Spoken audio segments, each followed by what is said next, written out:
Judge. Good afternoon.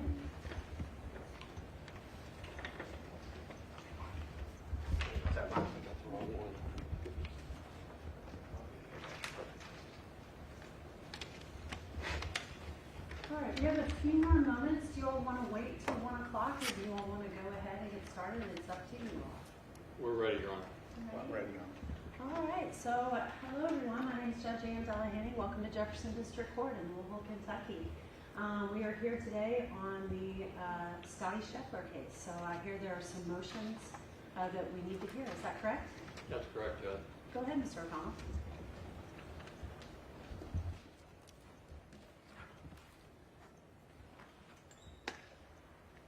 Thank you, Judge Delahanty. And may it please the court, Mr. Romans.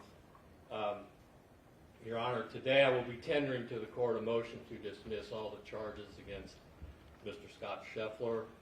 But if it pleases the court, I would like to offer a brief explanation on the record, please. Of course. Okay. Your Honor, I'm here today representing the Commonwealth because I recognize the importance of this case to our community. While I've worked closely with my great team, I want to make clear that the decisions throughout this process were ultimately mine. The events that led us here today began with a tragedy, and as most people know, of course, just after 5 a.m. on May 17th in a steady rainstorm, Mr. John Mills was struck and killed by a shuttle bus out of the location where these matters took place. I have a copy of Mr. Mills' obituary and a very good photo of him that matches what is said in the obituary from his family and others that pay tribute to him. Mr. Mills leaves behind a wife, 4 children, a team of grandchildren, and my hope is that there will be more attention soon paid to Mr. Mills and his well-lived life. Mr. Mills' family has designated the Bluegrass Center for Autism for anyone wanting to make a donation in his memory. The death of John Mills is not a part of this case before you, as you know, Your Honor, but this terrible incident set in motion a confusing and chaotic scene at Gate 1 of the Valhalla Golf Course. Because of this tragedy, Detective Brian Gillis, along with other members of LMPD, were rerouted from their assigned duties to secure an active investigation scene. A significant amount of traffic had already built up when Detective Gillis arrived and began coordinating the authorized flow of traffic into Gate 1. Mr. Scheffler was not informed of the fatality and was driving to the course prior to the playing in the second round of the PGA Championship.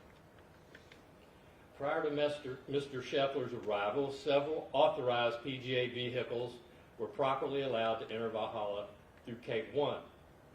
A bus, clearly seen on the videos, was attempting to turn into the same entrance, and the LMPD correctly stopped that bus and instructed it to turn around. Detective Gillis stopped vehicles entering Valhalla while the bus attempted to complete this maneuver.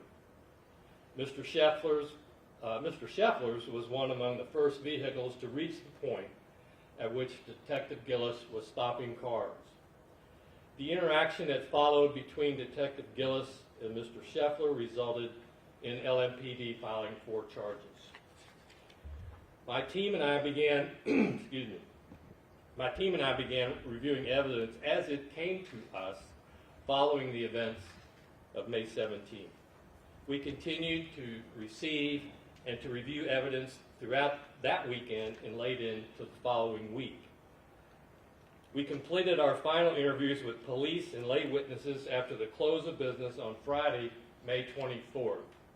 We continued to work through the long Memorial Day weekend and have brought this matter before the court at the earliest opportunity following our complete review. My office conducted our work in a thorough and expeditious manner. As a backdrop to what the work that our office does, what every prosecutor's office has to do, when reviewing matters are the Kentucky Rules of Professional Conduct, which obviously are the rules of, quote, ethics the Supreme Court has adopted with respect to guidelines, etc., and prohibitions on things for lawyers as they practice. Section 3.8 in those rules is actually styled special responsibilities of a prosecutor. And the court may be familiar with that from another time.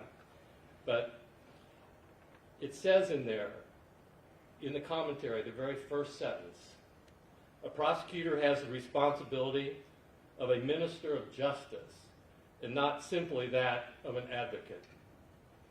It further goes on to explain that the very first responsibility of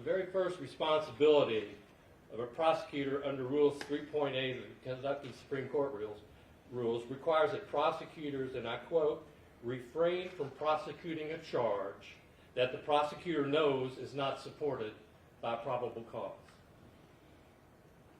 Therefore, based upon the totality of the evidence, my office cannot move forward in the prosecution of the charges filed against Mr. Scheffler. Mr. Scheffler's characterization that this was, quote, a big misunderstanding, close quote, is corroborated by the evidence. The evidence we reviewed supports the conclusion that Detective Gillis was concerned for public safety at the scene when he initiated contact with Mr. Scheffler. However, Mr. Scheffler's actions and the evidence surrounding their exchange during this misunderstanding do not satisfy the elements of any criminal offenses. For these reasons, Judge, I now tender to the court a motion in order to dismiss all these charges in this case against Mr. Scheffler with prejudice. Thank you, Your Honor. Thank you, Mr. Hall. Mr. Romano? Judge, it's taken me a long time to understand that when I'm winning, don't talk. So I have nothing to say, Your Honor. We accept it. We have no objection to the county's motion. Fantastic. So ordered. So at this stage, I will dismiss the matter, and it will be ripe for expungement within 60 days. Thank you, Your Honor. Thank you very much. I'll be excused, Your Honor. Yes. Thank you. Can I everyone. make excuse like he did too? Yes, of course. Thank you, everyone. Thank you, Your Honor.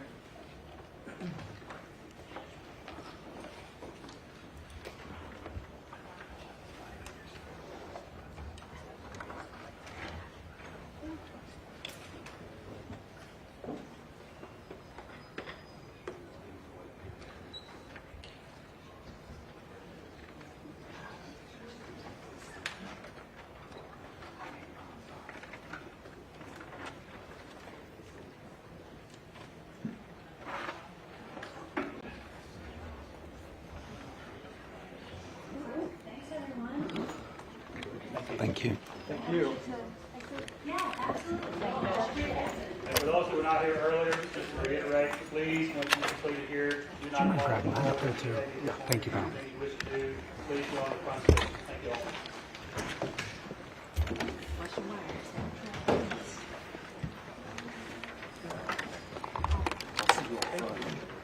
So great. Oh my gosh.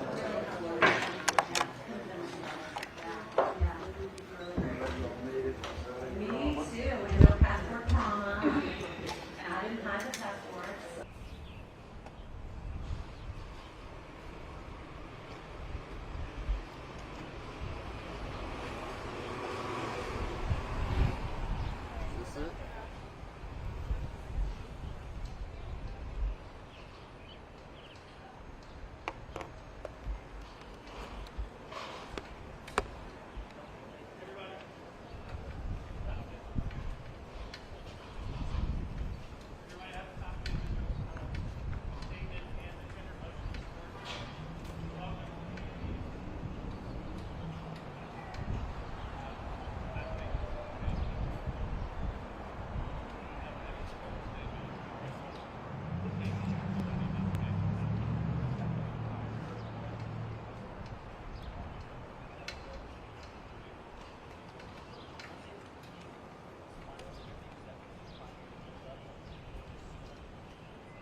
they take action to prosecute somebody.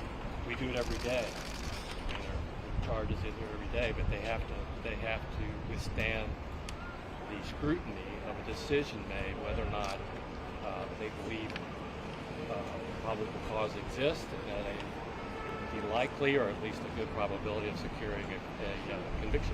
Sir, when did your office get access to that body camera video that shows the arrest? I don't know if you guys have exact access on dates. We've been doing this for 10 days, however many days we've done it longer. I don't know the date. Why did the process take so long to determine there wasn't probable cause? Because that's the way we operated. We did a thorough and complete investigation of all the evidence and all the facts and all the law supporting what we did or did not do. So I don't know that it took so long. I think it was done very expeditiously and thoroughly. Why did your office not release the specific officer body camera? Because we were still investigating the case. That's my answer. I don't know how to make it any clearer. The DOJ found issues with LMPD lacking probable cause in their investigation last year, and that seems to be the case here is what you all are saying. How often do you think LMPD lacks probable cause in arrests that they make? Or how much of an issue is that for the police force today? I don't have any opinion on that. There's no way I Well, can no, answer. but you analyze, I mean, you look at the cases, I mean, you know, and this has brought that back into the limelight. Well, I mean, the Department of Justice was here and did all their work and made over 100-page findings of fact which related to various topics. But I don't. Mr. Roman stipulate probable cause or his client? No, he So did not. They're free to initiate litigation over this?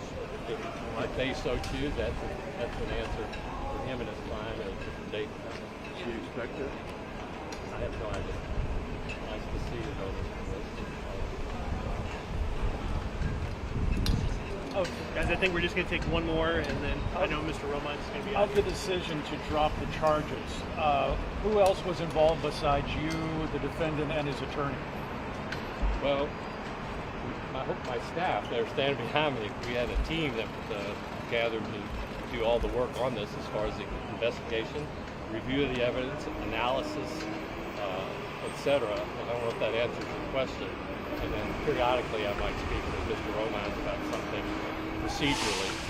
Do you think Detective Gillis told the truth? I have no opinion on that. Do you think Detective Gillis wanted this case dropped? I have no opinion on that. I don't know. I have no idea. Guys, we're good. Obviously, we did our talking in court today. Wanted to give you a little bit here as well, so thank you. I know Mr. Roman's will be out probably just a few minutes. Thank you. all. Everybody ready? Yeah, first of all, again, as Scottie said when this first happened, all our thoughts and condolences go out to the Mills family. You know, on behalf of Scottie, I've actually been in contact with the family, and you know, he wishes to express his personal condolences to them, but you know, as his attorney, I wasn't comfortable with him giving any statements to anyone at the time, just on the perhaps that might somehow reflect poorly on him in some way. But we really wish to extend our condolences to the Mills family, because these kind of tournaments can't go on without people like John Mills working out there and volunteers and that type thing, and it's just a tragic situation. We were pleased that the case was dismissed today. Obviously, was dismissed without prejudice or with prejudice, which is something that we had required. We were prepared to go forward and litigate this matter. We were also prepared to litigate the case civilly. At the time that actually we were going to start beginning litigating it civilly on Monday, or whenever Scottie had to appear in court. We were going to begin the litigation regarding the civil matter. He does not wish to do that. He wants to move on, and you know, he's obviously having a historic career.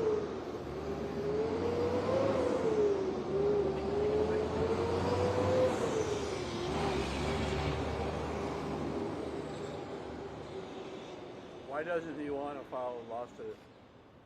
Well, Andy, lawsuits are paid by the taxpayers. If he prevails in civil litigation against LMPD, who pays that? taxpayers of Louisville. He doesn't wish the taxpayers of Louisville to pay him for whatever occurred. Also, too, litigation is a distraction for anyone.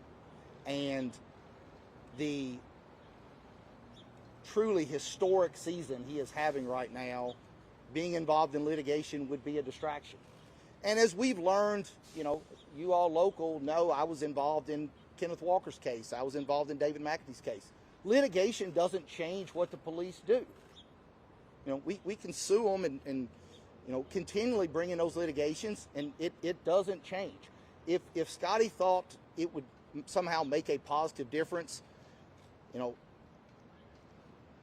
I'm sure he would be willing to do anything that would make a positive change in policing or anything else. We had lengthy discussions regarding that as well as regarding the criminal case, and he understands it was a miscommunication. As Mr. O'Connell said, he wasn't aware that the fatality had occurred. He had been directed, as other players were, how to proceed into Valhalla. That's what he was doing. And, when this occurred, obviously tensions were high. As you can tell from the body cam audio that several of you asked me about in the police car on the way downtown, that is Scottie Scheffler.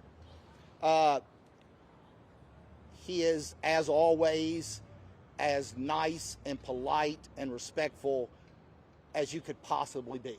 I can assure you, if I was in the back of that police car, I would not have been nearly as polite as he was. But that's who he is. And, the one thing about this possible criminal case, as I said, we were prepared to try the case, and a civil case. Every case is dependent on the quality of the defendant or the plaintiff. If they are likable, they are credible, and they are honest, then you have a good case. Scottie Scheffler, you cannot find one person to say a bad word about him.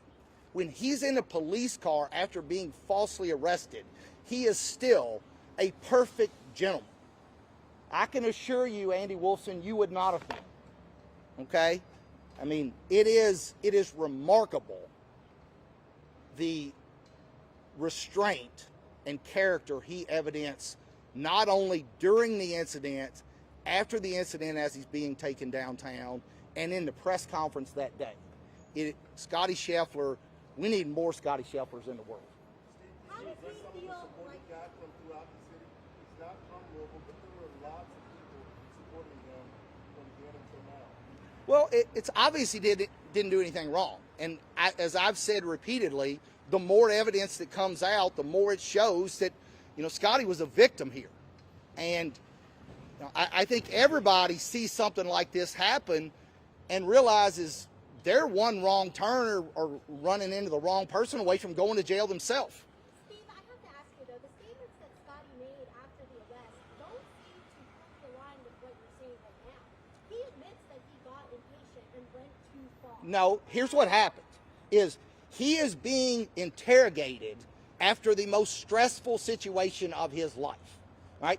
And the officer is actually asking him leading questions and trying to get him to agree with them. Okay? And that's why you don't talk to the police, because they are going to try to put words in your mouth. And that's exactly what they did. But that was after he No. read his Miranda rights. Of course. He didn't have to speak. But again, he asked to talk to the officer. He wanted to explain to him what happened. However, they are trying to get him to confess to something that he didn't do. And the video evidence shows he didn't do it. That's why you don't talk to the police. They are not trying to get to what happened. They are trying to get you to incriminate yourself. And that's what they were trying to do to him. And he didn't incriminate himself. He continued to show the quality of his character by trying to diffuse the situation. Detective Gillis tell the truth? He specifically says the words verbatim. You just ended with this last one. Do you believe there are grounds for a lawsuit if he's accused? There are absolutely grounds for a lawsuit. He doesn't want to be involved in one.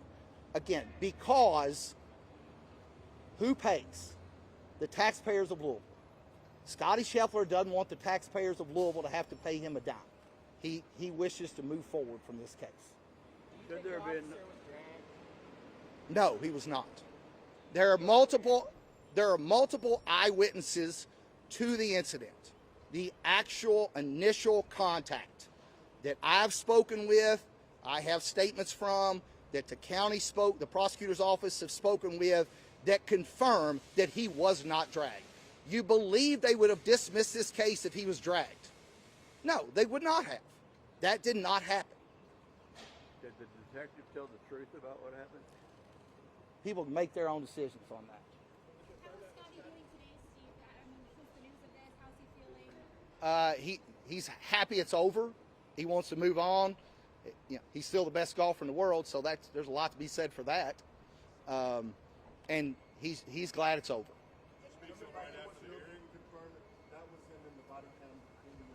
That is him speaking. Where does that video come from? Was that leaked? You'll have to take that up with whoever got it or LMPD, because You think? it wasn't provided in discovery, because discovery has not been undertaken yet in the case, because it was dismissed before discovery began. Should the detective? Yeah, police overcharge every day. Any of you all get arrested leaving here, you're going to be overcharged. That's what happens. Why? Because it gives them more leverage in negotiations. In this case, they didn't have any leverage because A, we had eyewitnesses, B, we had video, and C, Scottie had the resources to defend it. That changes everything. But yes, police overcharge every day to every person. Do you believe this was an overreaction? And two, have you seen photos of any of the injuries or the officer's uniform? What I believe isn't important. My job was to represent, my client, who, again, I represent people in criminal charges all the time, and people ask me, how do you represent somebody you know is guilty? And my response always is, it's a lot harder to represent someone you know is innocent, because that's a lot more stress. So have you seen any photos of the injuries or the uniform? I've seen everything there is to see in the case. Like, anything else? Should the detective have received more than counseling for the body cam, given the history in Louisville?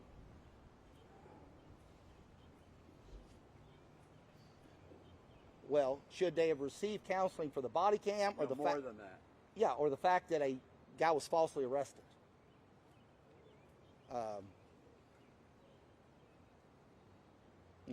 It's how the police discipline other officers is obviously been an issue around the country and in Louisville especially for a number of years. Will this change it? I hope, but we've had a lot of litigation, some of which I've been involved in, that hadn't really changed it to this point. Department of Justice came in, had a consent decree. I don't know that that's changed it. The one thing that you should take from it is every person, regardless of, if you're the best golfer in the world or just going to watch the tournament, you are one wrong turn or one encounter with a police officer going sideways, even if you do nothing wrong, and being charged with a plethora of crimes that you didn't commit. And it can happen to anybody. And it does. It happens every day. Does Scottie want to come back to Louisville and play the tournament? If they have another tournament here, I'm sure if the PGA comes back, who knows when that'll be, but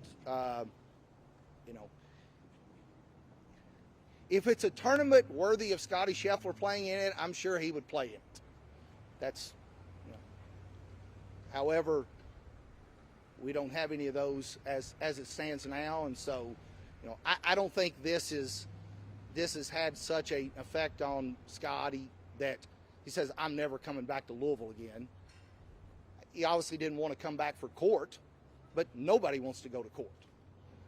But obviously, if there's another major championship played in Louisville, I'm sure Scottie Scheffler will play in it. Has he messaged you anything that stands out about being glad this is over, everybody who is charged with a felony offense is glad that it's over. Everybody. And so, yes, he's glad it's over.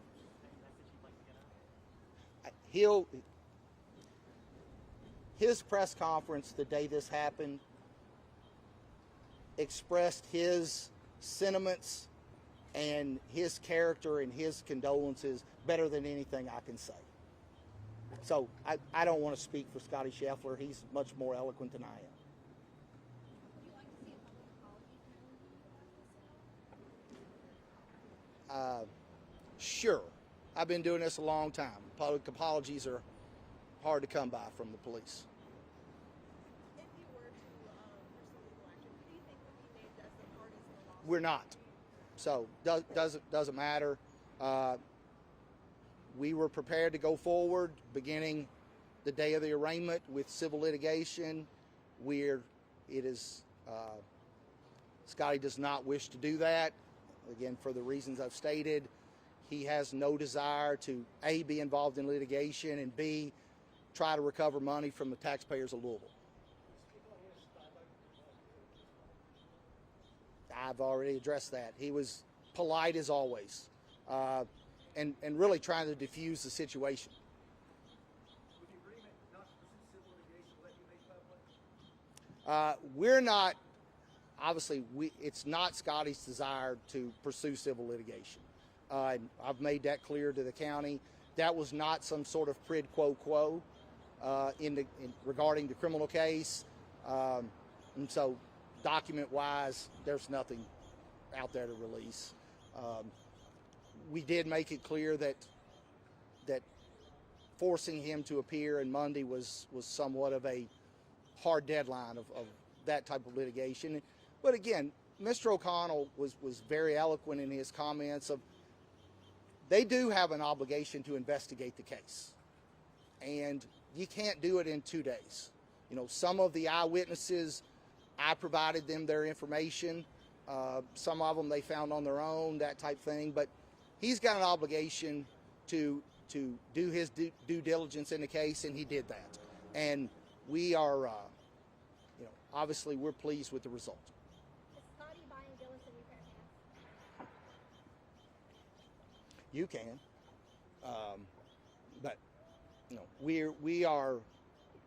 Be clear too. There were no monetary, Scottie didn't pay anyone anything for this case to go away, nor is he going to, and there was no stipulation of probable cause.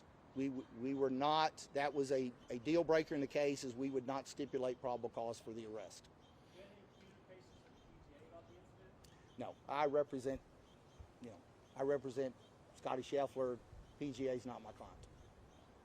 So, anything else? Thank you, guys.